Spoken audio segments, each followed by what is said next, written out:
제가 이안교에 오면은 전에도 그런 것을 느꼈는데 이게 아직 대구는 겨울인데 이안교에는 봄이 다 된 것 같아요. 역동적인 숨쉬는 그런 생명감을 느낍니다.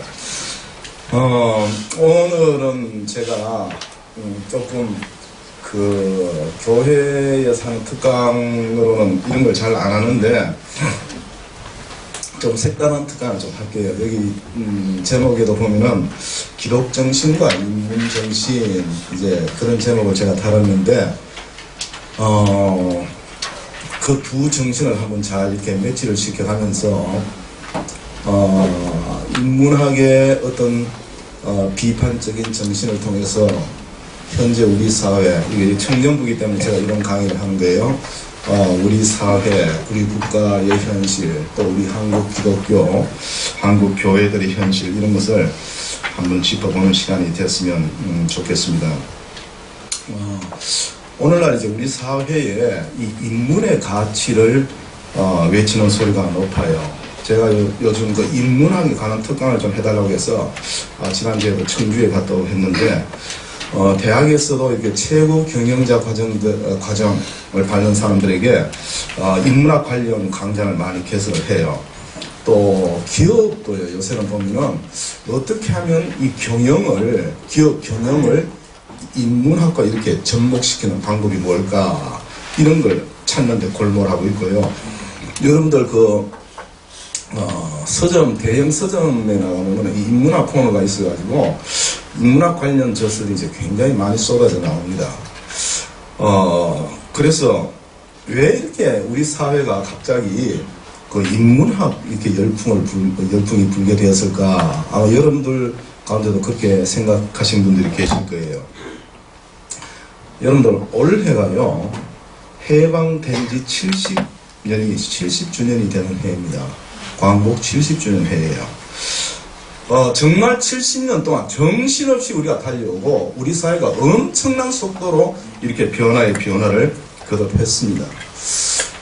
요즘 이제 국제시장 이 영화 나와서 여러분들 보신 분들은 잘 알겠지만은 정말 이제 저희들이 이제 대학 다니고 막 취업하고 이런 시대 말이죠.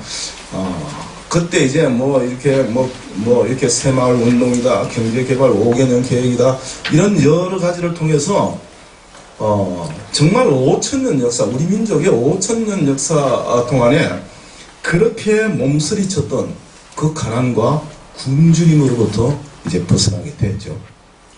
또 그 해방 이후에 그 혼돈, 무질서, 이어서 일어난 전쟁의 참화, 6.25 전쟁의 참화로부터도 벗어나고 또 긴 군부 독재로부터도 이제 벗어나게 되었습니다. 그래서 오늘날 우리 사회를 이렇게 보면은 정말 이렇게 막 세계 여러 나라 사람들이 굉장히 우리를 부러워해요. 부러운 일들로 참 넘쳐나요. 우리가 OECD 국가에 가입한 것을 필두로 해서 G20 의장 국가가 되고요. 또 이렇게 경제 수출 10대 강국이 되고요. 올림픽을 여는데 5위 스포츠 강국이 되고요. 한류, 예전에 이런 걸 꿈이나 꿨습니까?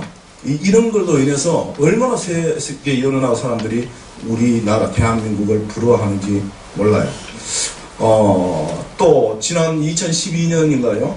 세계에서 그 많은 나라들 가운데 인구가 5천만이 되고 개인당 1인당 그 GDP가 2만 불 이상 되는 2050 그 클럽 국가, 거기가 우리가 7번째로 우리가 들어갔어요. 그러니까 미국, 영국, 프랑스, 독일, 이탈리아, 일본, 그 다음이 우리나라예요. 이게 얼마나 자랑스러워요. 가슴 뿌듯한 일이고. 자, 그래서 이제 우리 대한민국이 선진국가가 되었다, 선진사회가 되었다, 우리가 이렇게 생각을 합니다. 청년부지역이죠. 청년부 회장. 손 들어보세요. 딱 걸렸네. 청년부 회장이 안 왔어요, 오늘? 팀장. 그럼 팀장이에요? 팀장 누가요, 그러면? 네? 예, 팀장이에요? 본인 생각은 우리나라가 선진국가다, 선진사회다. 왜 뭘 보니까 이럴까? 아니면 나는 선진국가라고 생각 안 한다. 왜 뭘 근거로 해서 우리나라는 아직 선진국가가 안 됐는가? 한번 얘기해 보세요. 정치적으로는 선진국가 될 거라고 생각하는데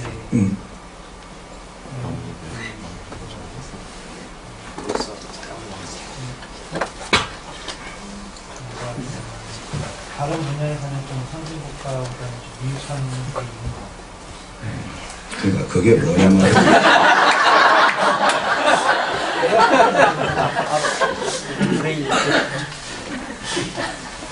그러면 회장이 없으면 부회장도 없겠네요. 이 학생이에요? 저요? 네. 네. 제가 생각했을 때 똑같이 물질적으로는 발전 속도가 빨라서 선진국 계열에 합류할 수 있었지만 그 물질을 따라가는 정신적인 발전 속도가 늦어서 약간 좀 후진국이라고 생각하는 아직은 덜 발전되지 않았을까라고. 후진국은 아니에요.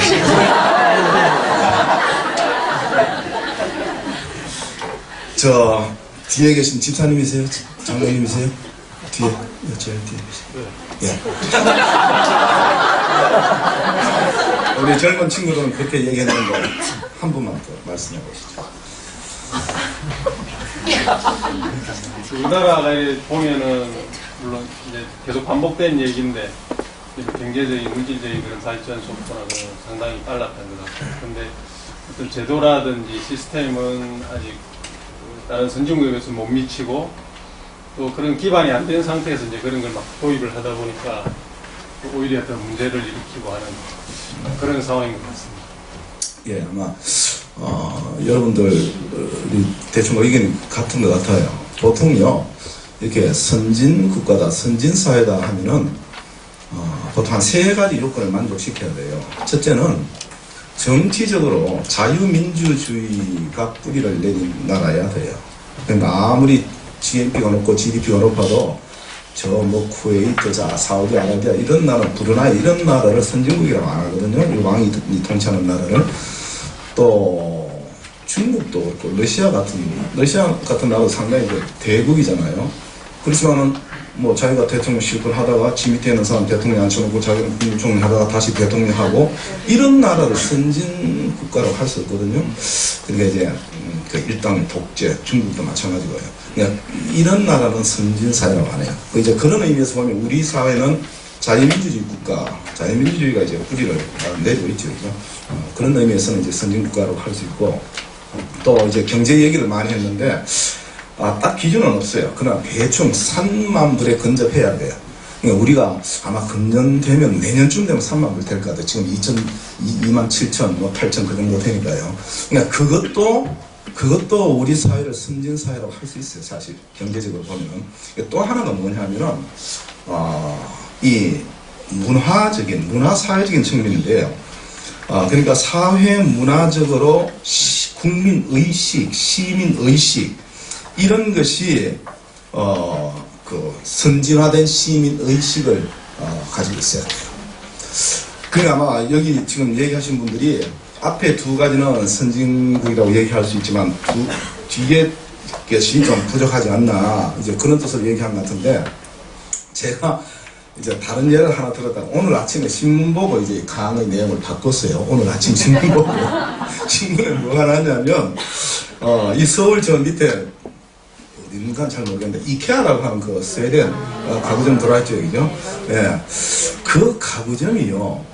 뭐 이제 인기가 좋았던 모양이에요. 그래서 사람들이 많이 가는데 곳곳에 가구를 이렇게 재고 이제 자기 구매 품목을 이렇게 적고 이렇게 하도록 조그만 이제 이 박스 같은데 줄자하고 연필, 몽당 연필을 이렇게 비치해 놓은 모양이에요. 비치해 놓은데 이게 놔두면 없어지고 놔두면 없어지고 하는 거예요, 이게.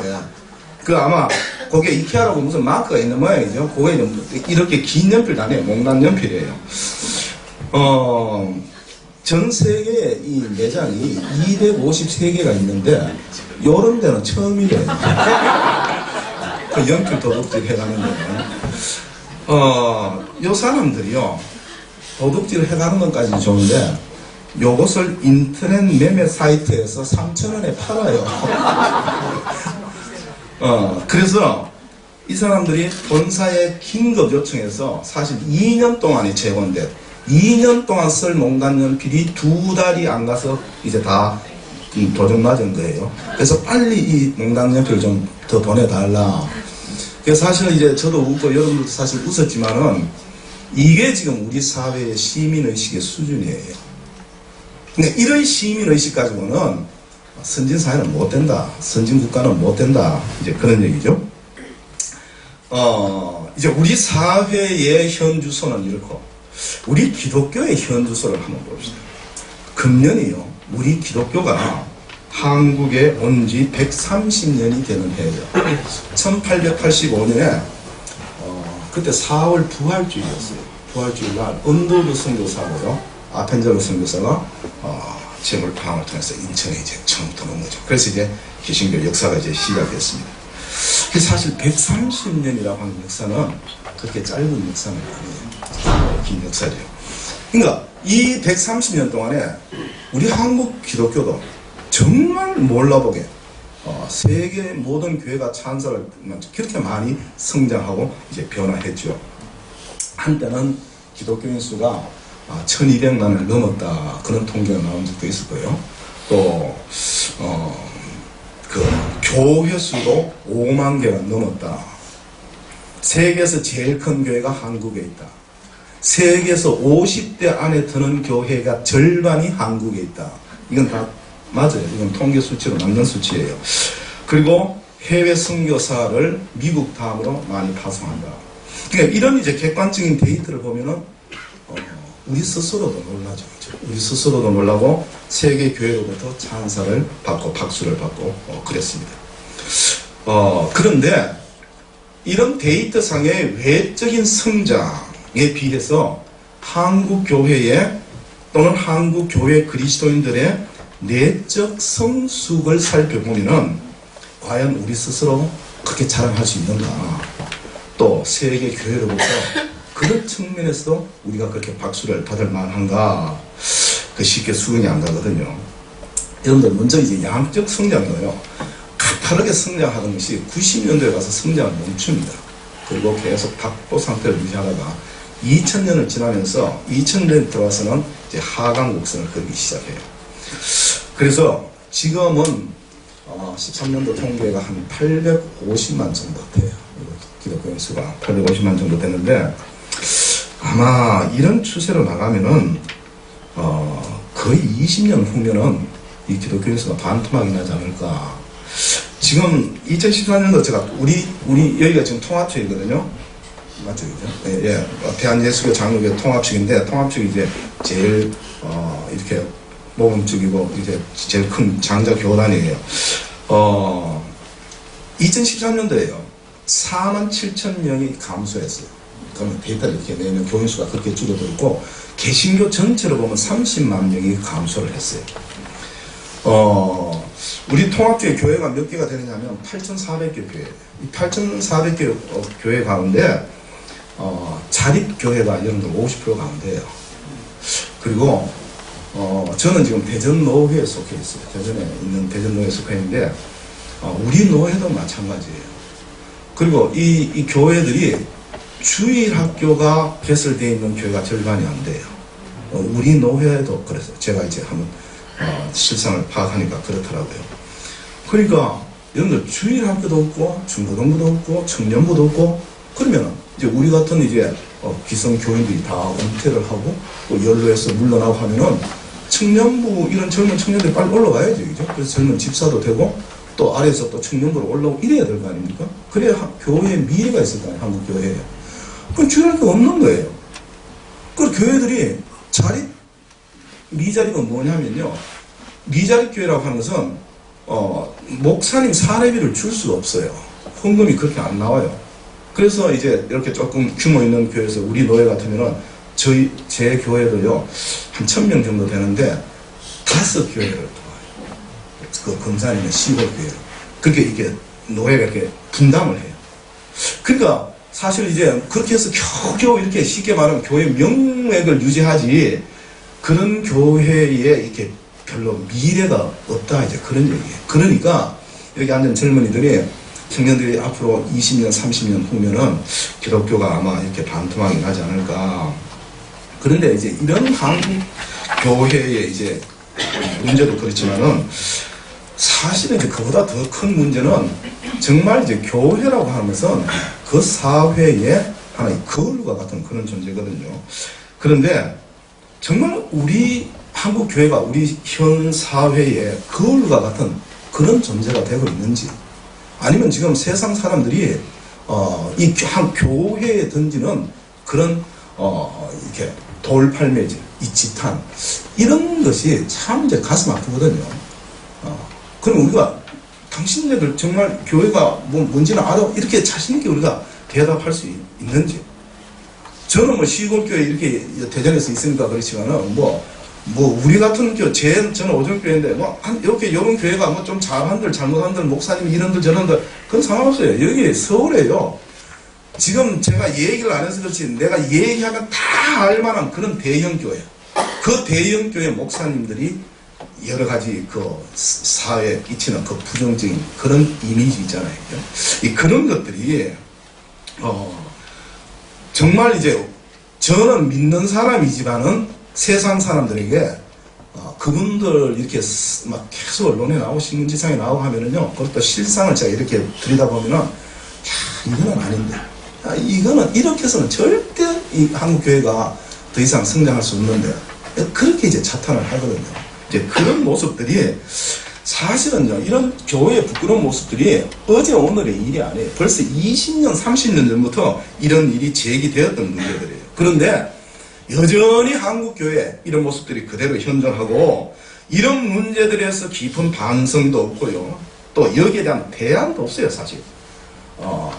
저도 여기 뭐 총회 무슨 위원회라서 이게 자주 올라오고 하는데 별로 대안도 없어요. 그러니 앞으로 한국 교회의 미래가 이렇게 밝지만은 않다 이렇게 얘기할 수밖에 없죠. 여러분들 정말 우리 사회가요 그토록 영원했던 우리가 산업화 이뤄내고 민주화 이뤄냈거든요. 그래서 이제는 진짜 선진사회가 된지 알았는데 그 산업화 민주화라고 하는 것은 선진사회의 하나의 과정의 하나의 전제일 뿐 그 자체가 목표가 아니라는 것을 이제 알게 된 거예요. 이제 우리 국민들이. 또 정말 해방 이후에 70불, 80불 연을 1인당 GDP가 7, 80불이었어요. 그게 지금 3만 불이 되었는데 그러면 당연히 선진국이 될지 알았는데 이제 와보니까 이 현 시점에 와보니까 이게 GDP 3만 불 되는 거 이게 선진사회가 아니다. 아까 아니라는 것은 이 젊은 청년들도 다 얘기했거든요. 그걸 이제 깨달은 거죠. 여러분들 진정한 선진사회는 선진문화가 뒷받침돼요. 그 선진문화는 인문정신이 바탕에 깔려있어요. 그럼 아까 그 몽단연필 전부 호주머니에 넣어가지고 그 인터넷에 다시 팔고 말이죠. 이런 문화 가지고는 선진사회가 안 된다 그런 얘기죠. 자신의 삶에 대한 성찰, 균형 잡힌 역사의식, 타인을 배려하고 법과 질서를 지키는 시민 정신, 관용과 책임이 있는 공동체 의식, 이런 걸 제가 지금 몇 가지 얘기한 거 여러분들 경험은 어떻습니까? 정말 우리 시민의 의식이 이런 측면에서 어떻다고 생각하세요? 도대체 이런 은은한 인문의 향기가 국민의 품격을 높이고 우리나라의 위상을 높이는 거지. 여러 조건이 충족되었음에도 불구하고 아직도 저급한 그런 자본주의 문화와 후진성 시민의식을 벗어나지 못하고 있는 그런 우리의 현실이다. 오늘날 우리의 현실이라는 것을 우리가 직시를 해야 됩니다. 여러분, 인문학이라고 하는 것은 본질적으로 기능이 아니라 가치입니다. 인문이라는 것은 인간다움을 뜻하는 라틴어 후마니타스에서 나온 말이에요. 후마니타스. 한마디로 말해서 인간에 대한 자각입니다. 사람됨의 깨달음. 이게 바로 후마니타스예요. 여러분들 서양 역사를 배워서 잘 알겠지만 중세 천년의 역사, 이건 카톨릭의 역사예요. 카톨릭의 질식할 듯한 억압을 깨고 마침내 근대 문명이 시작됐는데 그 근대 문명이요, 여러분 산업혁명에 의해서, 프랑스 혁명에 의해서 시작된 게 아니에요. 여러분. 정말 유럽인들에게 인간다운 새로운 역사를 시작해주게 한 것은 바로 인간의 가치, 인간의 재발견을 추구했던 문해부흥, 종교개혁이었어요. 정치, 경제적인 혁명이 아니었어요. 그러니까 문해부흥과 종교개혁이야말로 인문화의 최고봉이라고 할 수 있습니다. 그런데 이런 것이 이제 꼭 서구에만 한정되는 문제가 아니더라, 그런 얘기입니다. 그러니까 아까 얘기했지만 우리 사회도 지금 해방후에 70년 동안 그렇게 산업화, 민주화를 다 거치면서 현실이 어떻게 되느냐, 돈이면 무엇이든지 할 수 있다는 이런 천박한 물신주의가 우리 사회에 팽배하게 지금 깔려 있는 거죠. 인간의 가치를 인격에서 찾지 않는 거예요. 기능에서 찾으려 해요. 인간의 가치를 존재에서 찾아야 되는데 소유에서 찾으려 해요. 이런 비인간화 현상, 이런 병폐, 이게 지금 우리의 현실입니다.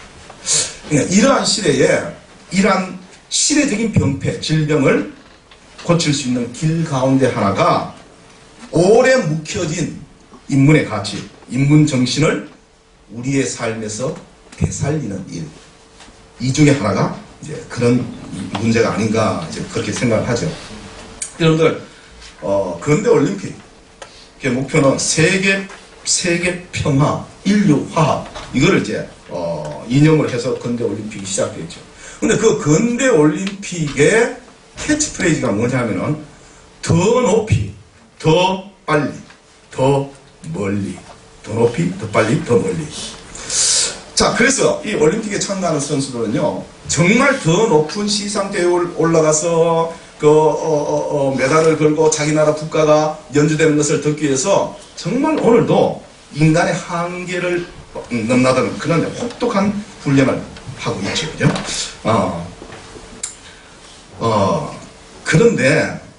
그런데요, 이 더 높이, 더 멀리, 더 빨리라는 말이 사실은 그게 스포츠에서 시작된 어떤 스포츠 정신, 스포츠의 구호였는데 이게 어느 사이에 우리 삶의 현장에서 삶의 원리가 되어버렸어요. 우리 인간 행위의 하나의 원리가 되지 않았나, 그런 생각이 들어요. 여러분들, 건물만 높이 올라가는 것이 아니에요. 산악인들만 높은 산에 올라가는 게 아니에요. 지금 우리 사회 수많은 사람들이 너도 나도 전부 높은 자리만 올라가려고 하죠. 너도 나도 다 성공하기 위해서, 성공의 대열에 오르기 위해서 발버둥치고 있습니다. 자동차나 열차의 속도만 빨라지는 것이 아닙니다. 현대 정보통신 기술은 하루가 멀다 하고 그 전달 속도를 매일매일 갱신하고 있습니다. 또 비행기나 우주, 선만이 이렇게 멀리 날아가는 게 아니에요. 모든 기업들이 지구 곳곳에 더 먼 자리까지 새 상품을 가지고 달려가기 위해서 치열한 경쟁을 벌이고 있습니다. 이런 시대 속에서 여러분들, 이런 무한 경쟁 시대 속에서 더 낮게, 더 느리게, 더 가까이 다가가려고 노력하는 사람들이 없는 것은 아니에요. 모두가 자신의 유익만을 위해서 어떤 양보도 희생도 하지 않는데, 이런 시대에 타인의 생명을 소중하게 여기고 그들의 인격을 존중해주고요, 가난하고 소외된 이웃을 위해서 자신을 헌신할 줄 아는 이런 사람들이 사회 도처에 있는 것을 발견할 수 있어요. 그래서 이런 사람들 이렇게 보면은 저 사람은 참 시대를 거꾸로 사는 사람들이다. 시대 정신도 모르고 유행도 모르고 꼭 이단와 같이 바보같이 산다. 그런 생각이 드는 그런 사람들이 있더라는 거예요. 지난 1월 10일에 의정부시에서 10층짜리 주거용 아파트에서 불이 났습니다. 그런데 그 10층짜리밖에 안 나는데 불이 번져서 세 동에서 무려 4명이 숨지고 126명이 중경사를 입었어요. 아마 여러분들 신문에 다 봤을 겁니다. 그 아파트 주차장에 있는 승용차가 뭐 이렇게 불이 붙으면 한 20대를 태우고 급하게 그냥 이 불길이 솟아서 많은 사람이 이렇게 죽었어요. 그런데 화재가 난 다음 날 제가 보는 이제 신문을 보니까요. 이런 기사가 이면 토업 기사 나왔어요. 크게 나왔어요. 그날 의정부엔 의인의 동아줄이 내려왔다. 제목이에요. 이게 뭔가 봤더니 나이가 51살 먹은 이승선 씨라는 사람이 간판 시공업자예요. 간판 매달고 이게 생업이에요. 아침에 출근을 하는데 옆에서 보니까 시커먼 버섯구름이 이거 뭐 틀림없이 대형 화재인 거예요. 사실 화재가 나면 당연히 소방관이 오죠. 또 소방관이 그런 다 중분장을 하고 들어가지 일반인들이 뛰어들어갈 수는 없거든요. 또 소방관이 오니까 자기는 출근을 하면 돼요. 그런데 방향을 돌렸어요. 이 사람은 항상 차에 자기 간판 시공업자니까 이렇게 밧줄을 30m 밧줄을 이렇게 했어요. 차를 대고 가보니까 아니나 다를까 3층에서 지금 서너 명이 이제 사람 구해달라고 막 비명 지르는 거예요. 이 사람이 이제 자기 밧줄 가지고 가스 배관이죠. 그걸 타고 올라갔어요. 그걸 타고 올라가서 4층에 이제 그걸 묶고 다시 3층으로 내려와서 여자 둘하고 남자 이렇게 다 구했습니다. 이렇게 구하고 나니까 6층, 7층, 8층 위에서 자주한 소리가 나는데 쳐다보니까 대충 그 6, 7, 8층에서 남자, 여자 여러 명이 있는 거예요. 그래서 이 사람이 내려왔어요. 내려와서 이미 그 빌딩은 안에 불길이 붙어서 올라갈 수가 없어요. 그래서 옆 빌딩으로 가서 엘리베이터 타고 10층으로 올라가요. 거기서 뛰어넘었어요. 뛰어넘어서 이쪽으로 와서 그 베란, 그 10층 옥상에 줄을 묶고 이제 내려왔어요. 내려서 이게 줄이요 30m 밖에 안 되니까 여러 번 묶을 수가 없어요. 굉장히 위험한 상황이었어요. 그래서 6층에 내려와서 4명을 내려보내고 7층에 2명을 내려보내고 마지막에 8층에 여자가 하나 있는 거예요. 근데 올라가서 여자를 몸을 묶었어요. 근데 그 8층에서부터 24m 높이래요 그게. 그러니까 그걸 쭉 내리면은 그 위층에서 됐으니까 겨우 닿을 만한 그 정도예요. 그러니까 이 여자가 발을 내딛지를 못하는 거예요. 여러분들 24m라는 게 굉장히 그게 아무것도 아닌 것 같아도 아주 쳐다보면 그러니까 무서워도 내려가지를 못하는 거예요. 그래서 이 이승선 씨가 그 여자에게 소리를 지르는 거예요. 나를 믿어요. 살 수 있어요. 무서우면 눈을 딱 감고 10초만 세면 땅이에요. 그렇게 해서 소방관이 대피시키지 못한 10명의 생명을 구합니다. 그런 동안 이 사람의 얼굴은 검은 연기와 땀이 뒤범벅이 돼서 엉망이 되어버렸죠. 그런데 이제 그 기사가 나고요. 3일 뒤에 또 보니까 일면에 기사가 났는데 이런 기사가 났어요. 의정부 화재 동아줄 의인 3천만 원 성금 제한 거절. 그게 이제 그 사람 얘기인 것 같아요. 그래서 보니까 이런 얘기예요. 한 독지가가 야 정말 이게 맨손으로 말이죠. 소방관들 다 있는데 맨손으로 자기 밧줄 가지고 올라가서 자기 생명 내놓고 이게 너무 감동적이거든요. 그래서 전화를 해서 자기가 성금을 좀 이렇게 드리겠다고 그랬더니 그 사람이 이렇게 대답을 했어요. 이번 일로 칭찬을 받는 것은 정말 감사한 일이지만은 소중한 돈이 저보다 어려운 사람을 돕는데 쓰이기를 바랍니다. 그래서 끝까지 그 돈을 안 받았어요. 그래서 이제 취재 기자가 그걸 알고 이제 인터뷰를 한 거예요. 왜 그랬냐? 그 얼마나 고마운 분이냐? 그랬더니 그 사람이 이렇게 얘기해요. 그분이 주시려는 금액이 3천만 원인지도 몰랐습니다. 그 돈에 0을 하나 더 얹어 3억 원을 준다 해도 받을 생각이 없습니다. 내가 살릴 수 있다고 판단되는 사람들을 구하는 것이 당연하다고 생각했을 뿐 다른 것을 바라고 한 일이 아닙니다. 그렇게 얘기했어요. 여러분들 돈이면 물불을 가리지 않는 이 세상에서 3천만 원이든 3억 원이든 그 돈을 안 받겠다는 거예요. 이렇게 말한 이승선 씨가 바보입니까? 시대의 흐름을 거스르는 꼭 뭐 이단과 같이 살아가는 사람이에요. 저는요, 이 기사를 보고, 아마 진짜 눈시울이 붉어지더라고요. 51살 먹은 간판 시공업자라면은 전형적인 딱 평범한 시민이에요. 그런데 이런 사람이 생명을 소중하게 생각할 줄 알고 위급 환자에 있는 사람은 자기를 희생하면서 그 사람들을 살려내는 그런 사람. 거기다가 그에게 성금을 주는 것도 거절한 깨끗한 양심의 소유자. 제가 그 모습에서 후마니타스의 점수를 보는 것 같았어요. 그때 제가 이 강의를 준비하면서 야 이거다. 후마니타스랑 다른 게 아니고 이거다. 그 평범한 시민 가운데서 본 거죠. 오늘날 얼마나 이제 극단적인 이기주의가 도사리고 있습니까? 그보다 더 큰 것은 탐욕에 다들 눈이 어두워져 있죠. 그럼에도 불구하고 우리 사회 구석구석에는 이런 이성선 씨 같은 사람들이 있다는 것을 우리가 기억을 해야만 됩니다. 제가 그런 생각을 했어요. 야, 이 혼탁한 시대에 우리 사회를 이렇게 지탱해 주는 것이 청와대에, 국회에 높은 자리에 있는 사람들이 아니다. 낮은 자리에 있지만은 정말 이웃의 고통과 아픔을 함께하고 인간의 얼굴을 가진 이런 이성승 씨와 같은 이런 사람이 정말 우리 사회를 지탱해주는 버팀목이구나. 제가 그런 생각을 해요. 그래서 오늘 정말 저는 청년들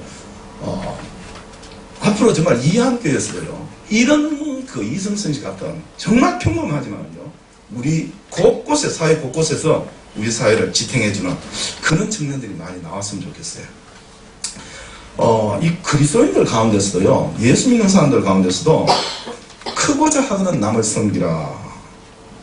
사실 그게 이제 우리 학교 교훈이에요. 우리 학교가 아펜젤러가 세운 베이지학 땅이 아펜젤러가 세웠거든요. 그래서 그때 세운 교훈이 지금 베이지대학까지 쭉 내려와서 이제 크고자 하거든 남을 섬기라. 그게 이제 우리 학교 교훈이에요.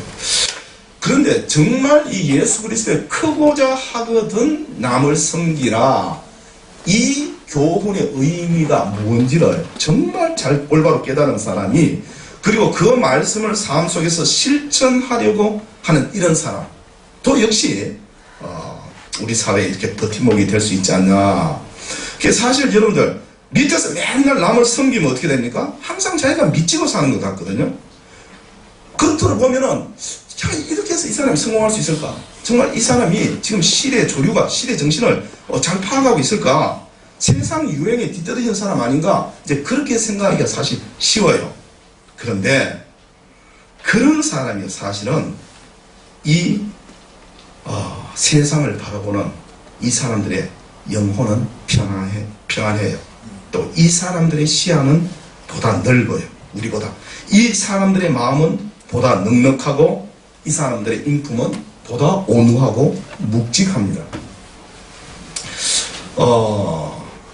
그런데 사실 이제 마음이 안타까운 것은 오늘날 우리 이제 기독교 그리고 그리스도인들이 좀 이런 모습으로 이제 크고 작은 남을 섬기는 그런 모습으로 살아가야 될 텐데 아까 얘기했던 세상적인 원리, 더 높이, 더 빨리, 더 멀리 이런 세상적인 삶의 원리가 기독교 교계에도 그대로 적용되고 있지 않나 이런 생각이 들어서 마음이 아파요. 교회당 건물을 더 높이 짓고 교회 성장을 더 빨리 달성하고 해외 선교사를 더 멀리 내보내려고 하는 마치 무슨 스포츠 경기에서 보는 듯한 그런 성취 욕구 이런 것들이 우리 교회에 만연하고 있지 않나 이런 생각을 해봅니다. 높은 곳을 떠나서 저 낮은 자리를 지향하는 그런 겸손한 신앙의 태도 성장을 늦추는 한이 있더라도 성숙과 내실을 튼실하게 다져나가는 그런 느림의 지혜 또 선교사를 멀리 해외까지 파송하지 않더라도 먼저 내 이웃에게 가까운 내 이웃에게 복음의 증인으로 다가가는 그런 행함이 있는 믿음 이런 교인들 이런 인격과 영성을 가진 교인들을 교회에서 찾아보기가 쉽지 않다. 지금 그런 얘기입니다. 또 이런 교인들이 섬기는 교회가 그렇게 많지 않다. 여러분, 예수님은 로마 제국의 화로운 가문에서 지체 높은 자로 태어나지 않았습니다. 억압받는 유대 땅에서, 마국간에서, 그 누추하고 낮은 자리에서 가난한 목수의 아들로 태어난 것을 우리가 기억해야 돼요. 예수님은 늠름하고 쏜살같이 빨리 달리는 백마를 타지 않았습니다. 저 느리고 느린 나귀 새끼를 타고 예루살렘에 입성하신 것을 우리가 기억해야 돼요. 예수님은 로마로, 아라비아로, 애국으로 그렇게 해외 선교 여행을 다니시지 않았어요. 가까운 갈릴리와 유대 땅만을 다니신 분이에요. 더 낮게, 더 느리게, 더 가까이 의 의미, 요 보람을 아는 것이 바로 인문정신이에요. 모두가 가격을 궁금해하는데 나 혼자만이라도 가치를 찾아 나서는 것, 모두가 외적 성장을 위해서 몸부림치는데 나만이라도 그런 세태 속에서 내적인 성숙을 이루어 나가는 것, 다들 박수를 받기를 원하고 영광을 받기를 원하는데 그 가운데 나의 고난, 희생을 무릅쓰는 것, 그 우둔함, 지혜로운 어리석음, 이런 것이 인문정신이고 바로 기독정신이 아닌가. 좀 어리석어야 돼요. 너무 지금 똑똑한 거예요, 사람들이. 이 좁은 문의 작가 앙드레 지드가 한 말 가운데 이렇게 얘기했어요. 진리를 찾겠다는 사람은 믿을지언정 진리를 찾았다는 사람은 믿지 말라. 그렇게 앙드레 지드가 충고를 했습니다. 여러분들, 내가 진리를 찾았다, 뭐 환호하고 기뻐 날뛰는데 옆에 가서 뭐 굳이 이 찬물을 끼얹을 필요 없죠. 지혜의 충고는 뭐냐면은 내가 찾았다는 자기 확신, 이것을 다른 사람에게 절대적 진리로 받아들이도록 강요하는 오만을 경계해라, 그런 뜻입니다. 여러분, 오늘 세상 사람들이요, 기독교인들에게 던지는 질책 중에 하나가 기독교는 오만하다. 왜 우리가 이런 소리를 들어야 되는지 반성해 봐야 됩니다. 사실은 그리스도인으로서 행함과 실천은 없는데, 그리스도인으로서의 빛과 소금의 역할은 없는데, 그리스도인으로서의 향기로운 삶은 없는데 길거리로 나가서 복음송을 틀어놓고 지나가는 사람들에게 억지로 전도지를 돌리는 것이 세상 사람들에게 어떻게 비치는지 우리가 한번 생각해 볼 일입니다. 여러분들, 진리는 스스로 소통하는 능력을 가지고 있습니다.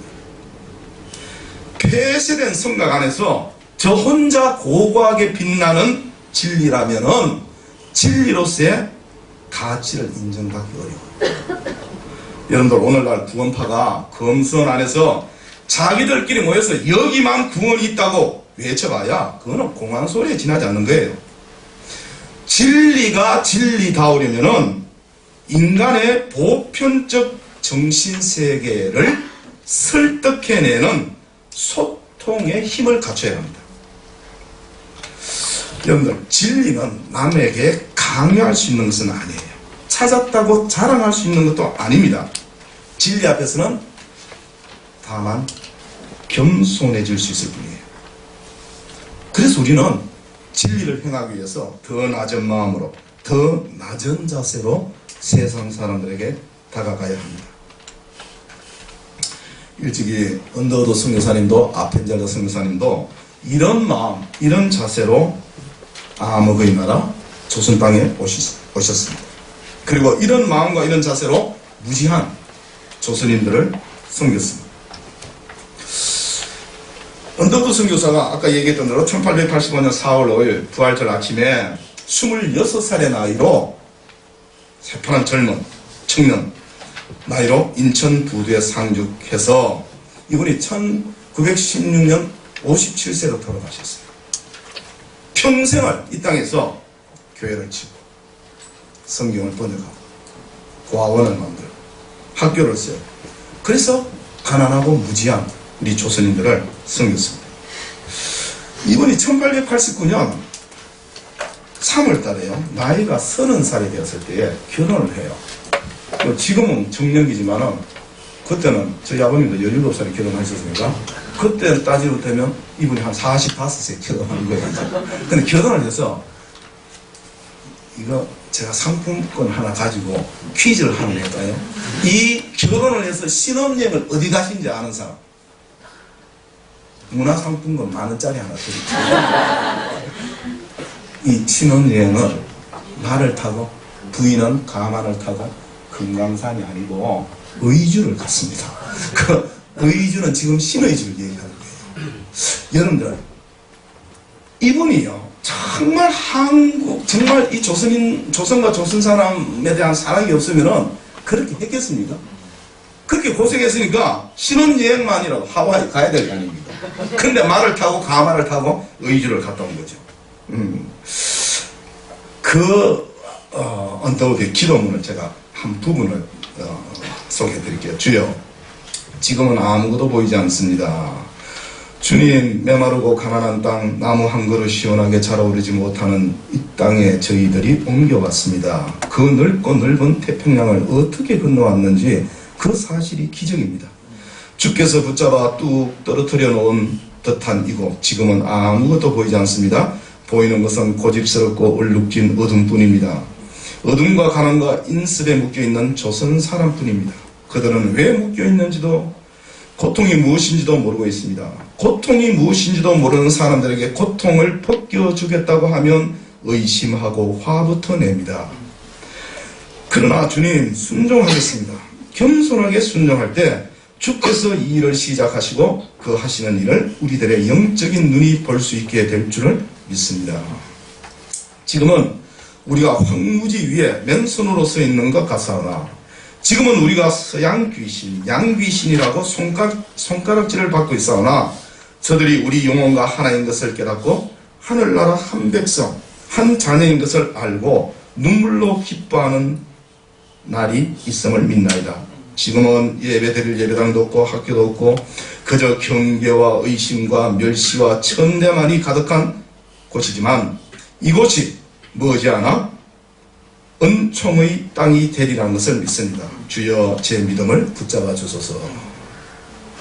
이 땅에 복음을 전했던 선교사님, 그리고 초창기에 우리 믿음의 선배들의 모습이 이랬습니다.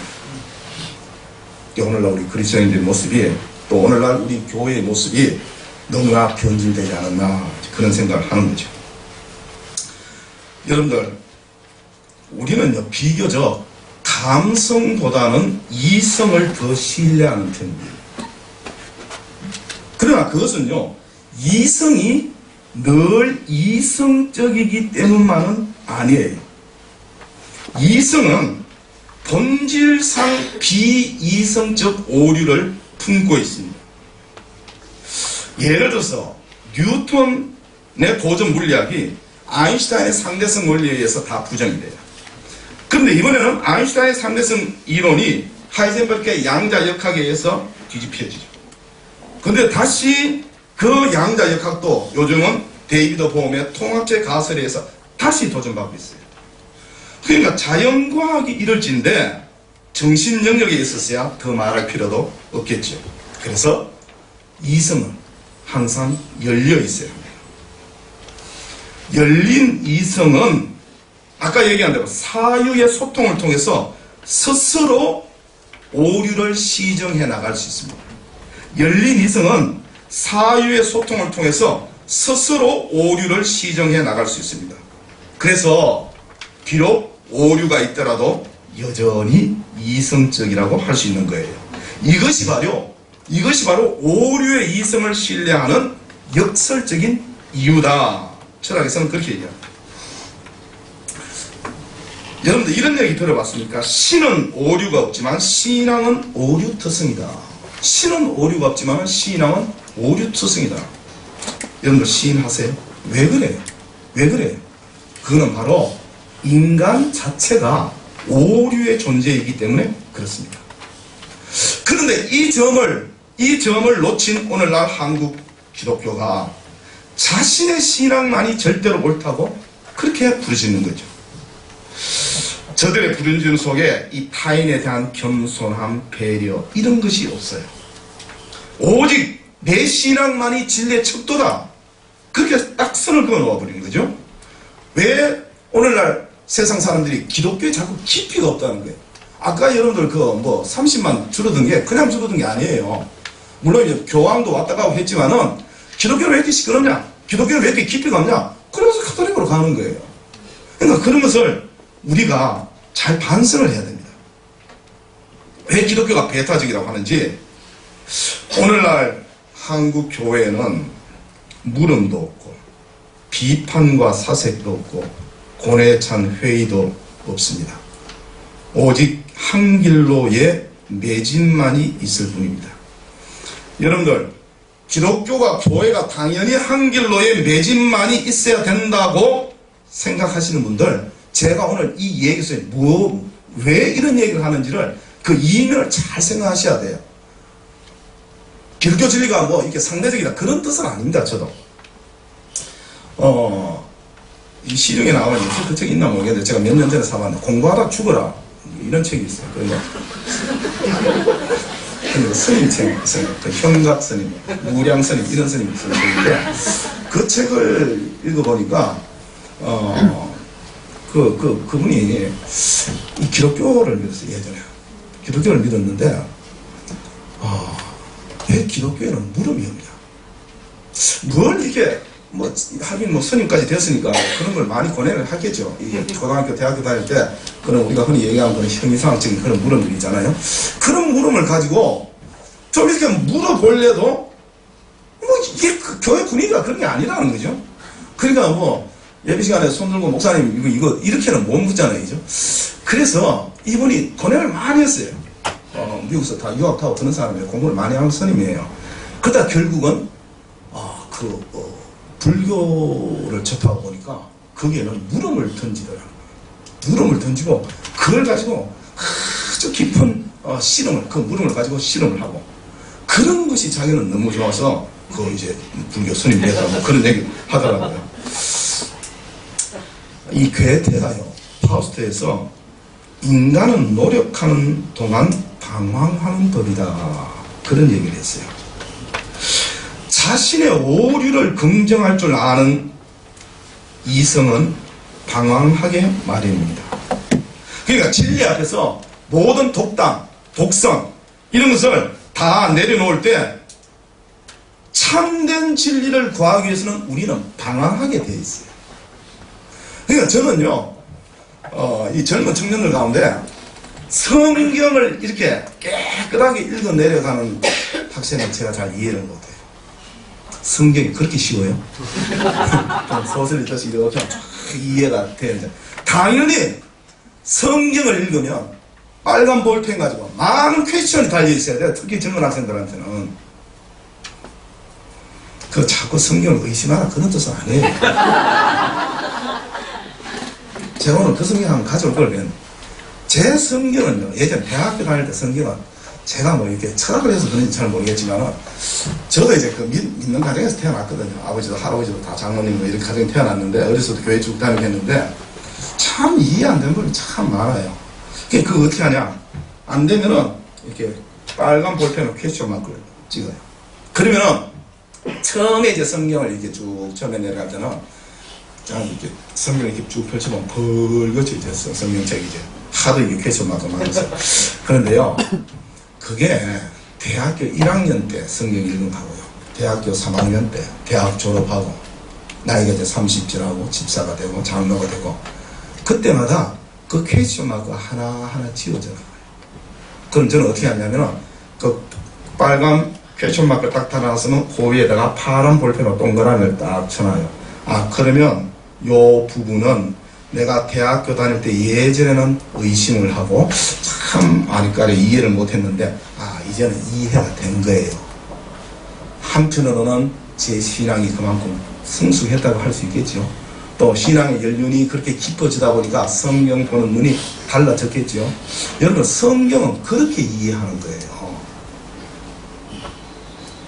그래서 성경 끝나고 성경 검사를 할 테니까 이 앞에 있는 사람들은 성경 점 한번 펼쳐놔보세요. 인간은요, 어차피 과정 속에 존재할 수밖에 없습니다. Life is process라고 해요. 과정입니다. 그리고 그 과정 속에는 언제나 성취만이 있을 턱이 없어요. 좌절, 실패, 모순, 셀 수 없이 많은 이런 혼돈의 숲을 통과하지 않으면 안 된다, 그런 얘기예요. 그래서 이런 혼돈과 방황의 긴 터널을 통과한 후에 비로소 우리는 영원한 빛 앞에 설 수 있는 거예요. 이것이 진리를 찾아 나서는 이성의 본 모습입니다. 그런데 이제 한국 기독교인들이 너무 쉽게 진리를 얻었다고, 아까 그랬죠. 진리를 얻었다고 막 너무 그렇게 하지 마라 그랬죠. 앙드레 지드가요. 히틀러 암살 음모 혐의로 이 사형 선고를 받아요. 이 보네프라고 하는 독일 신학자가요. 그런데 여러분들 어떻게 합니까? 지금 막 복음을 전하다가 지금 이렇게 사형 선고를 받으면 어떻게 해요? 주님, 내가 주를 위해서 이렇게 목숨을 내놓고 복음을 전했는데 주님, 이 목숨을 구해주십시오. 그렇게 당연히 그렇게 기도해야 되겠죠, 그죠? 그런데 이 보네프는요, 옥문을 깨뜨리고 베드로를 탈옥시켰던 천사를 기다리지 않았어요. 묵묵히 감옥 안에서 형 집행을 기다리다가 2차 세계대전이 끝나기 직전에 나치의 손에 의해서 처형되었습니다. 이 보네프는요, 올바른 신앙의 길을 다음과 같은 세 마디의 모순 명제로 요약했습니다. 하나님 없이 온의 곳, 제가 요약본에 다 써놨습니다. 하나님 앞에서, 온의 곳 하면 without God, 그런 뜻이에요. 하나님 앞에서 for God, before God, meet God, with God. 여러분들, 이 세 마디의 모순 명제를 여러분들 이해를 하셔야 돼요. 이거 이해 못 하시면요, 정말 깊은 진리에까지는 도달할 수 없습니다. 여기서 말하는 하나님 없이는 무신론을 말하는 게 아니에요. 그게 아니고 인간의 주체적 결단을 강조하는 거. 하나님 앞에서는 신에 대한 궁극적인 신뢰를 말하는 거예요. 하나님과 함께, 이 말은 인간의 자유의지와 신의 섭리와의 조화를 의미하는 거예요. 한국 사람들이 좋아하는 게, 한국 신앙인들이 하나님 뒤에서 하나님 손에 이끌리기만을 바라죠. 그죠? 한국 사람들은 천사가 자꾸 나타나서 해결해 주기를 바라요. 그런 것은 보네프가 보기에는 참된 신앙이 아니라는 거예요. 진정한 신앙은 하나님 없이와 함께의 모순, 한쪽에는 없어요, 한쪽에는 함께예요. 그 모순 사이에 존재하는 것이다, 그런 얘기입니다. 오늘날 우리에게 정말 필요한 말이 이 모순을 이해하고 받아들이는 것입니다. 모순, 물음, 회의, 방황, 이런 것들이 인문정신의 가치고 신앙의 가치입니다. 톨스토이가요, 이 세계는 고통받는 사람들로 인해 더욱 진보되어 왔다. 여러분들, 신앙은 모순이에요. 이 모순을 받아들이는 것은 고통입니다. 나아가서 이 모순대로 사는 것은 더 큰 고통이에요. 여러분, 원수를 사랑하는 거, 이거 모순 아니에요? 7번씩, 70번씩, 70번까지 용서하는 거, 모순이죠. 의를 위해 핍박받는 거. 여러분, 이 모순이라는 것은 상식하고는 안 맞다, 그런 뜻이에요. 왜 이거 성경 좋은 말씀인데 왜 모순이라고 하죠? 여러분, 그렇게 이해하시면 안 돼요. 근데 여러분들 눈 표정을 보니까 제 강의한 게 굉장히 못마땅하게 들으시는 것 같은데, 제가 얘기하는 본래의 뜻을 잘 알아요. 네? 보세요. 상식적으로는요, 의를 위해서 핍박받는 게 아니잖아요. 그죠? 상식적으로 뭐가 어떻게 원수를 내는 것 같이 사는 그건 상식이 안 맞는 얘기죠. 마찬가지입니다. 크고자 하거든 남을 섬기라. 세상적인, 상식적인 판단으로는 이거는 받아들일 수 없다. 그 말이에요. 그리고 조금 전에 얘기했지. 더 높이, 더 빨리, 더 멀리. 이런 앞뒤를 가리지 않고 달려가는 어떤 성공 질주 시대에 왜 더 낮게 살라? 왜 더 느리게, 더 가까이 살아? 이거는 모순이잖아요. 시대 정신과 시대 흐름과 맞지 않지 않습니까? 그런데 성경은요, 믿는 자들이 이 모순을 감내하며 살아가야 된다는 거예요. 그리고 예수님도, 사도 바울도 이런 모순된 삶을 살으셨어요. 예수님이 아까 얘기한 마구간에서 태어난 것도 예수님이 십자가에 돌아가서 다 모순이잖아요. 이게 어떻게 정상적인 그런 사건이라고 볼 수 있습니까? 온 나라가 외자 유치로 경제 도약을 꿈꾸던 1970년대였어요. 독일의 한 유수한 기업인이 우리나라 외자 유치를 위해서 우리나라 사장이 그 기업인을 한국에 초청을 했습니다. 그래서 한국 그 사장의 집에서 하룻밤을 자게 됐어요. 그런데 하룻밤을 자고 그 다음날 아침에 이 독일 기업인이 한국 사장에게 이렇게 얘기하고 독일로 돌아가 버렸어요. 나는 아직도 10년이 넘는 폭스바겐을 타고 침실 3개짜리 집에서 17년째 살고 있는데 당신은 어떻게 해서 최신 독일제 벤츠를 타면서 침실이 몇 개인지도 모를 호화로운 대저택에서 살고 있는지 이해가 가지 않습니다. 당신이 내 돈을 빌릴 것이 아니고 내가 당신 돈을 빌려야 될 것 같습니다. 그러면서 그냥 가버렸어요. 이게 오늘날 한국 사회의 슬픈 자아상입니다. 이 독일 기업인이 내던지는 한마디는 정말 예실 없이요, 금방 편들어 속빈 강정 같은 우리 모습을 잘 말해주는 그런 뼈아픈 충고가 아닐 수 없습니다. 혹시 우리 신앙의 모습이 이와 같은 속빈 강정과 같은 것은 아닌지, 또 이제 아까 130주년이 되는데 우리 한국 교회가 그렇게 세인들의, 그 세상 사람들의, 세계 교인들로부터 박수를 받지만은 이런 속빈 강정과 같은 이런 모습은 없는지 우리가 반성해 봐야 된다, 그렇게 생각하죠. 자, 더 낮게, 더 느리게, 더 가까이에 덧붙여서 한 가지만 더 말씀드리고 강의 마치게. 더 깊이, 더 깊이. 이것이 인문정신의 특징이고 동시에 기독정신의 특징입니다. 오늘날 우리는 자기 자신에 대해서 이 세계와 초월적인 존재에 대해서 더 깊이 선착하는 자세가 요구됩니다. 흔히 현대를 가리켜서 자기 상실의 시대다, 자기 자신을 잃어버렸다, 그런 얘기입니다. 현대인들은 자기의 본래적이고 고유한 자기의 모습을 다 잃어버리고 살아간다, 그런 뜻입니다.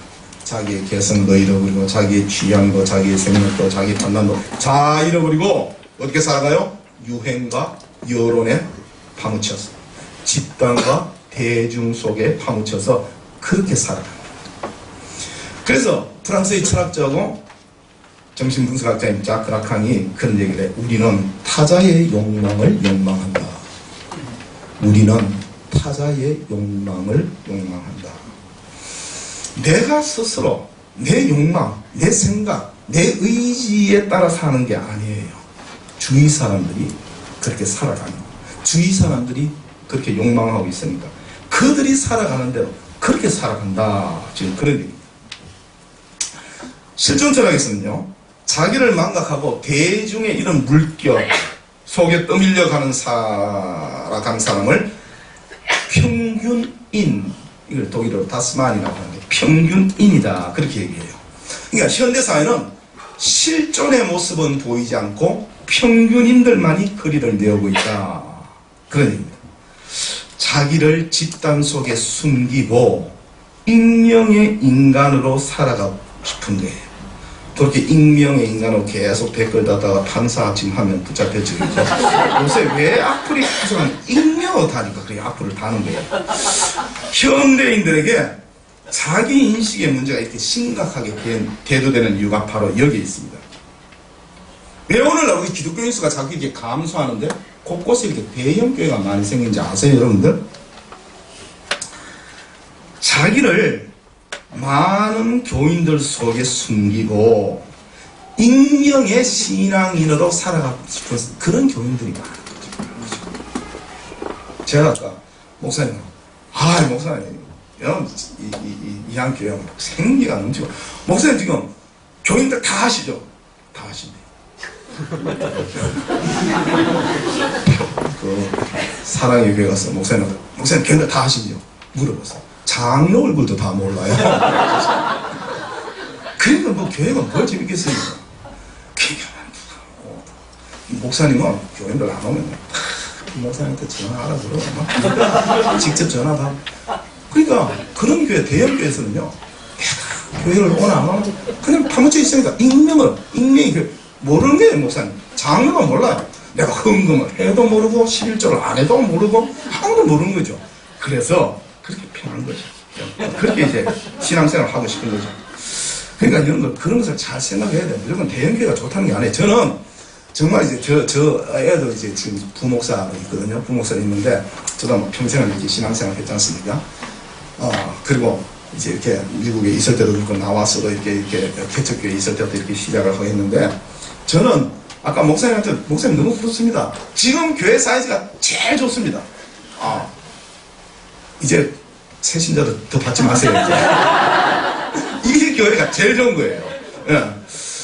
얼마나 그 목사님이 한 사람 한 사람 영혼을 위해서 말이죠. 그렇게 기도하고 그 이름을 불러가면서 이런 교회가 얼마나 좋은지 몰라요. 여러분들 인간은요 누구나 자기가 자기 자신을 제일 잘 아는 것처럼 생각해요. 그런데 사실은요 내가 내 스스로를 정확히 알고 정확하게 평가한다는 것은 그렇게 쉬운 일이 아니에요. 여러분 스스로 이렇게 한번 생각해서 내가 내 인격이 어떻다는 것을 정말 잘 알고 있는가. 여러분 자신의 능력, 자신의 지식, 자신의 품성과 자신의 도덕성이 어떻다는 걸 정확히 알고 있어요? 또 우리 신앙인 같으면 내 신앙이 지금 어떤 수준이라는 걸 여러분 정확히 알고 있습니까? 그래서 우리 현대인들이 모두가 자신에 대한 무지 있잖아요. 정확히 모르는 거죠. 그 자신의 무지에 인해서 혹시는 자기가 자기에게 속고 있는 것이 아닌가, 자기 기만에 빠져 있는 것이 아닌가. 실제로는요 그렇게 대단한 존재가 아니에요. 그냥 조그만 존재인데 그냥 이렇게 그런 존재를 자기가 착각을 하고 살아간다. 그래서 자기의 진면목을 못 보는 거예요. 허황된 착각 속에 빠지는 거죠. 여러분 철학의 용어 가운데 의식의 자기 소외, 의식의 자기 분열 그런 얘기가 있어요. 이게 무슨 말이냐면요. 이게 의식이 하나인데 이게 소외 현상을 일으킵니다. 소외라고 하면서 굉장히 이제 소외됐다 그러면 굉장히 멀어졌다 그런 뜻 아닙니까? 그러니까 하나의 의식이요. 소외돼서 두 개의 의식이 되는데 의식하는 내가 있고요. 의식되는 내가 있는 거예요. 그러니까 내가 비판하는 나와 비판을 받는 나, 내가 내 자신을 성찰한다면 성찰하는 나와 성찰의 대상이 되는 나, 이렇게 나누어지는 거예요. 이런 것을 의식의 자기 소외 현상이라고 해요. 그런데 이런 의식의 자기 소외, 자기 분열을 통해서 우리는 자기 자신을요, 자기 자신으로부터 떼내야 돼요. 뚝 멀리. 그래서 자기 자신을 객관화시켜야 됩니다. 그렇게 해서 자기 자신을 바라봐야 된다. 그렇게 볼 줄 알아야 된다. 그런 얘기입니다. 물에 대해 가장 잘 모르는 것은 물속에 사는 물고기다. 그런 말을 해요. 물에 대해서 잘 알기 위해서는 물 바깥에 나와 봐야 돼요. 그런데 한 번도 물고기는 물 바깥을 나와보지 않았기 때문에 물을 잘 모르게 되는 거죠. 그런데 이런 논리는 광범위하게 적용됩니다. 예를 들어서 우리는 대한민국에 살아요. 대한민국에 사니까 대한민국을 가장 잘할 것 같지만은 그 반대다. 그런 얘기. 잘 모를 수가 있다는 거예요. 우리가 우리나라에 내려오는 그런 풍습, 제도, 문화에 익숙해져 있으니까 그냥 당연하게 받아들여. 그거를 비판적으로 생각해 보지 않았기 때문에 잘 모른다는 거예요. 여러분들 여행을 처음 가보면요, 낯선 곳이 모든 곳이 그냥 낯설게 보이죠, 그죠? 낯선 사람도 만나고 뭐 이렇게 음식을 먹어도 낯설고요, 또 낯선 방에서 잠을 자게 되고 이제 그렇지 않습니까? 그런데 이런 낯선 여행을 통해서 사실은 내 자신을 새롭게 이해해 나가는 거예요.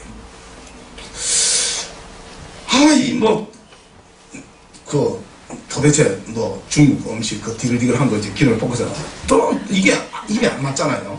그럼 무슨 생각이 나니까 김치 생각이 나죠. 내가 매일같이 한국 사람은 김치가 있어요. 내가 매일같이 김치를 먹구나. 또 저 어디 유럽이나 아프리카 가서 여행을 하다가 이 얘기를 해야 되는데 이 얘기도 알아듣지도 못하고 알아먹지도 못하고 이게 한국어. 이때까지는 여기서 한국어를 쓸 때는 전혀 그걸 인식을 못했는데 이 한국어에 대한 새로운 이제 인식을 새롭게 하는 거죠. 그래서 지금까지 몰랐던 자기 자신의 새로운 모습을 발견하고 자신에 대한 이해의 폭을 넓혀나가게 된다. 그런 얘기입니다. 여러분들, 내가 나를 잘 이해하기 위해서는 내가요, 낯선 나와 대면해야 돼. 항상 익숙한 내가 아니고 낯선 나와 대면해야 돼. 프랑스 철학자 몽테뉴가 세상에서 제일 위대한 일이 뭐냐면 자기 자신을 찾아서 자기 자신이 될 줄 알아요.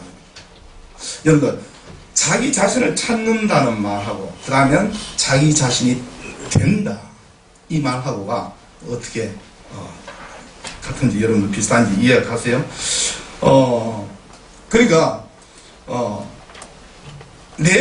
아까 얘기했죠. 실상은 나의 진문목이 아닌데 내가 하나의 허구적인 모습, 내 신앙도 이게 진짜 내 본질적인 모습이 아닌데 내가 다들 저보고는 장로님 그래요.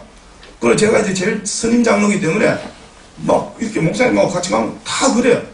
그럼 저는 어떻게 생각해요? 내가 어저께 스님 장로가 된 지 20년이 지나고 이렇게 생각한다는 거죠. 실제로 내 믿음은 하나님 앞에서 내 믿음은 예를 들어서 요만한데 그냥 주위에서 자꾸 그러니까 내 믿음 이만한 걸로 그렇게 허황된 착각에 살고 있지 않는가, 이제 그런 얘기죠. 여러분들, 어떤 것을 제대로 보기 위해서 우리는 그것과 일정한 거리를 유지해야 됩니다. 다시요. 어떤 것을 제대로 보기 위해서 우리는 그것과 일정한 거리를 유지해야 합니다. 그러니까 나 자신과 이 세계를 비판적으로 성찰하고요, 낯설게 보기 위해서는 때로는 우리는 초월적인 자리에서 내 자신과 이 세계를 들여다볼 수 있어야 된다. 그런 얘기입니다. 흔히 인생을 항해에 많이 비유해요. 항해가 시작되면 우리에게는 두 개의 과제가 주어집니다. 하나는 어디로 갈 것인가, 목표, 방향. 또 하나는 어떻게 파도에 휩쓸리지 않고 배를 잘 저어갈 것인가. 이 항해 방법과 기술에 이 두 가지를 다 알아야 돼요. 이제 항해를 할 때 예를 들어서 별자리 같으면 이 항해의 지도와 같은 거죠. 그것을 보면 내가 지금 어디로 갈 것인지를 알게 되는, 방향을 알게 되는 거예요. 그런데 여러분들, 별만 보고 있으면 어떻게 될까요? 때때로 파도가 치잖아요. 별만 보고 있으면 배가 파도에 전복되는 모든 게 끝나죠. 그럼 한편으로는 별을 봐야 되지만 한편으로는 눈앞에 닥쳐오는 파도도 신경을 써야 되는 거예요. 그런데 둘 다 필요한데 이 사실 별을 보는 것과 파도를 피해서 잘 노를 저어가는 게 다 필요한데 요즘 젊은이들은 제가 이제 대학에 있으니까 이제 자꾸 이제 젊은이들 이제 자주 만나서 대학생들이 이제 제 연구실에 찾아오니까요. 현대인들이 그래요. 현대인들이 별을 쳐다보는 것에 등한이에요. 별 관심이 없어요. 오직 눈앞에 파도에만 신경을 씁니다. 그 말 뜻은 뭐예요? 삶의 목적, 방향 이런 데는 별 관심이 없어요. 눈앞에 이익 챙깁니다. 오늘 하루를 어떻게 살아갈 것인가, 여기에만 너무 익숙해져 있는 거예요. 그러니까 배는 전복이 안 돼요. 막 열심히 노를 저으니까요. 근데 그렇게 하다가 어떻게 해요? 방향을 해요.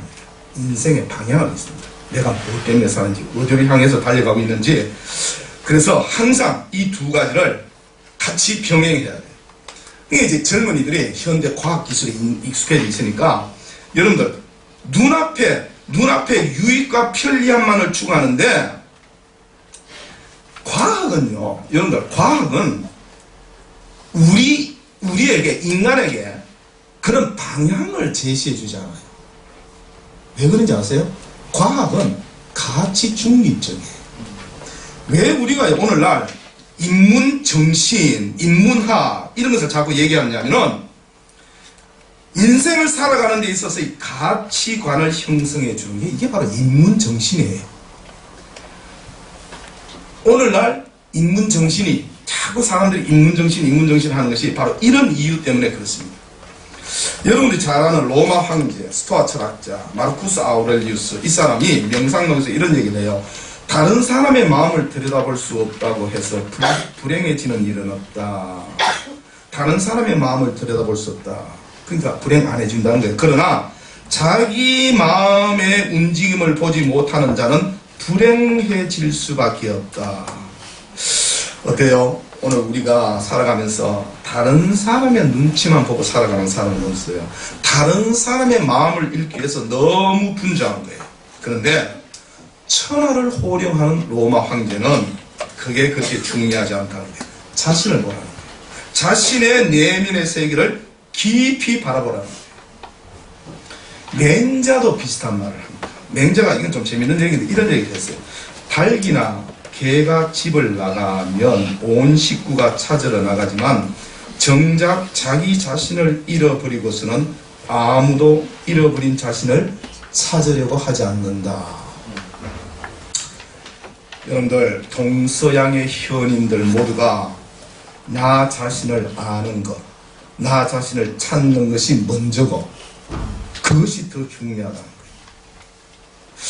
한국 교회가 그렇지 않냐?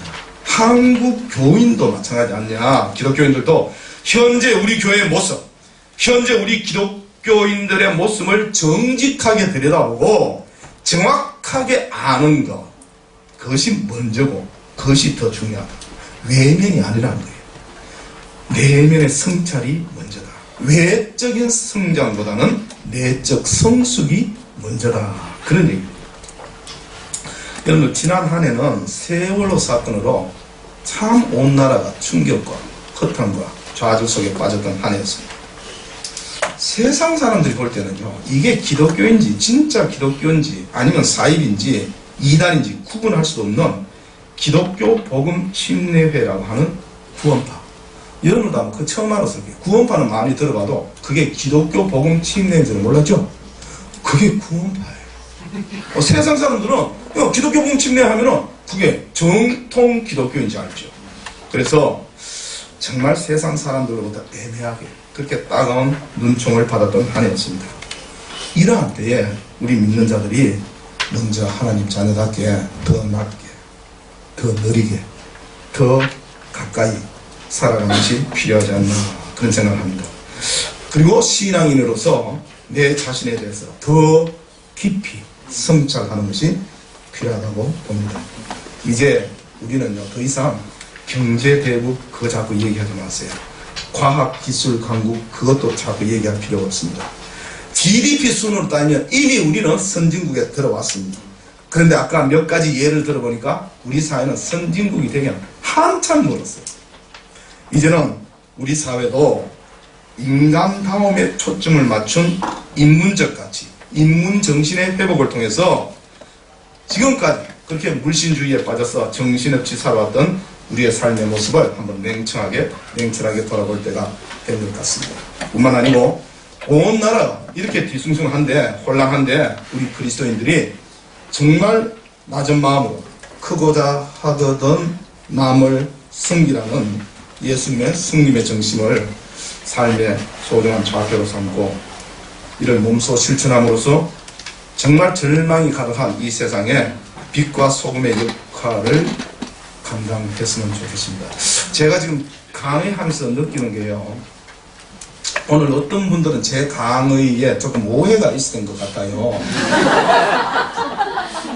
그러니까 만일 오해가 있으면은 대전에 오시든지 아니면은 목사님한테 찾아가서 남춘 교수님 와서 이렇게 얘기하는 이거 좀 이상합니다.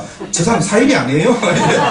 그걸 물어보세요. 그러면 목사님이 오늘 제가 강의가 들으셨으니까 그걸 잘 아까 막 신앙은 못습니다 뭐 이렇게 얘기하니까 보내고 얘기하니까 다들 조금 기분 나쁜 투로 이렇게 듣는 것 같은데 그렇게는 듣지 마시고 여러분들 그런 이해가 있었으면 좋겠습니다. 감사합니다. 여기서